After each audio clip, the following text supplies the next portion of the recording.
റബഈ ഇബ്നു ആമിർ അദ്ദേഹം പറഞ്ഞു, അല്ലാഹു ബതഅസനാ ലിനുഖ്രിജ മൻ ശാഅ മിൻ ഇബാദത്തിൽ ഇബാദി ഇലാ ഇബാദത്തി റബ്ബിൽ ഇബാദ്.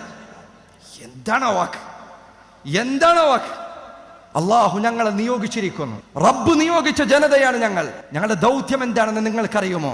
മനുഷ്യരെ ആരാധിക്കുന്നതിൽ നിന്ന്, ശാസ്ത്രത്തിന്റെ 2 വരികൾ വായിച്ചതിന്റെ പേരിൽ ലോകം മുഴുവൻ ഞാൻ തിരിച്ചറിഞ്ഞിരിക്കുന്നു എന്ന് അഹങ്കരിക്കുന്ന മനുഷ്യ ദൈവങ്ങൾ, അവരെ ആരാധിക്കുന്നതിൽ നിന്ന്, അവർക്ക് മുന്നിൽ കുനിഞ്ഞു നിൽക്കുന്നതിൽ നിന്ന്, അവരുടെ വാക്കുകൾ വേദവാക്യങ്ങളെ പോലെ തൊണ്ട തൊടാതെ വിഴുങ്ങി മനുഷ്യരുടെ ജീവിതം തകർക്കുന്നതിൽ നിന്ന് മനുഷ്യരെ രക്ഷപ്പെടുത്താൻ, അവരെ സഹായിക്കാൻ, ലിനുഖ്രിജ മൻ ശാഅ മിൻ ഇബാദത്തിൽ ഇബാദി ഇലാ ഇബാദത്തി റബ്ബിൽ ഇബാദ്.